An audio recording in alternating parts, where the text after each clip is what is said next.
Hello and welcome back to Back Corner Comics. And today we're going to be looking at another Atlas Comics library release. And this is going to be number 7, and it is Girl Comics. So if you're following along with the Atlas Comics library from Fantagraphics, you know that Michael J. Velasco and Fantagraphics are really pushing out these golden age era books that not a lot of people know about.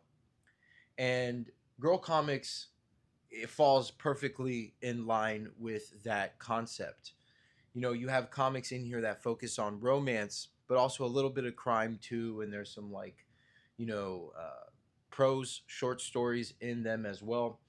So, in the introduction, Michael J. Velasco kind of really talks about the legacy of these titles and where they come from, and their long storied history, starting in the pulp magazines. Here you go, aptly titled The New Girl.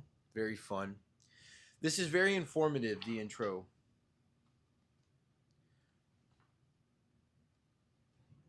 But yeah, these pulp covers really knew how to do it. You could tell they're very, very nice, very interesting. Elizabeth Taylor covers here. So yeah, if you pick this up, I totally recommend reading the introduction. It really sets the tone. And so we have our comics proper right here. Girl Comics. So this is a 52-page issue here.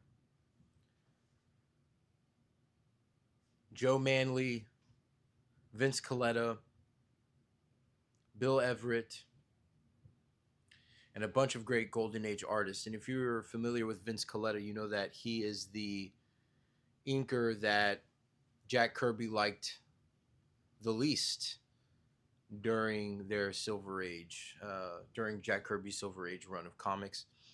And he actually is in terms of stories, he's the artist who contributed the most in terms of inking and pencil work. I had no idea Vince Coletta was a penciler as well, but there you go. You learn something new every day. So yeah, these stories really focus on love and all the topics that go with love. There's some crime stuff a little bit, some suspense, some action. These really push the limits of those old genre specific stories, and just because it has girl comics in the title doesn't mean it was only for girls too. These were popular among young men as well. Very much like EC a little bit, it feels like that was the reference material. And I believe everything collected in here was done in the late to mid 50s and then a little bit into the 60s as well. Out of all of the Atlas books that survived after the implosion, this was one of them. And this went on to go into like 63 or something like that. And Martin Goodman, who was Stan Lee's, I think, father-in-law. I don't really remember, but um, they were family, and Martin Goodman was a really like a sleuth when it not a sleuth, but he was a bit slimy in how he did business, and he would cancel one title to then reboot it in another like publishing company and stuff like that. And Michael J. Velasco really talks about that in detail in the beginning, and that stuff is like really cool to get that that knowledge. Victim was me. Looks like she got pushed on the train tracks. Look at that right there. That is just like such a cool like little golden age nugget of a panel. Says a little bit more crime specific. And I really like the colors here. I know some people don't, but I love how they have kept the original colorings and all the mistakes and stuff like that. I think it fits this line perfectly, and I think whenever they start doing the typical Marvel treatment, I wonder when that's going to start, because I have a feeling when they get into the more into the Bronze Age stuff, we're going to get some of that. But look at these covers; they're just fantastic, and you're getting also, all of the ads that these comics had to. and I believe a majority of these comics are from Velasco's own collection. So thank you, Michael J. Velasco, for providing your collection to be used for these reprints, and then also on top of that, for your vast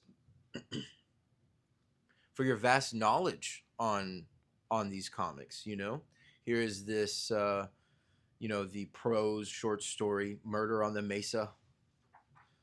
I've always wanted to go see the mesas out there in the country. Dresses and clothes and stuff like that. Very cool stuff. I have not read all of this stuff, obviously. It's a big, thick volume.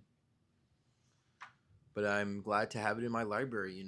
This was the solicit image right here. And so, like, whenever I see this, I think about the book, because that's how I first digested it. Yeah, just a quick overview on girl comics. If you're collecting the Alice Library, here's all the artists that were in the book. But if you are collecting the Atlas Library, why not pick this up? It's Joe Manley right here. Oh, Manili? Manili. I thought it was Manly. Wow, that's rough. Okay, well, this guy, if you know who he is, you know that he was, people say he would have been the Jack Kirby of the Silver Age, but he passed away. He died under mysterious circumstances, I believe. But yeah, great collection. The end papers are really cool. This is red, and then this one is. Oh wait, no, this is red. This is typical, right? But then you get here for the girl comics. You get the pink one. But hey, this is for the boys too, okay? Don't only think it's for the girls. There's a lot of stuff, a lot of cool stuff in here. And yeah, this is girl comics, #7 in the Atlas Comics Library. I think every time I get one of these, I get all giddy and happy because, we're having such a large collection of Golden Age era books that don't really get talked about enough. So, yeah, this is Back Corner Comics. Thank you for watching. Really appreciate it.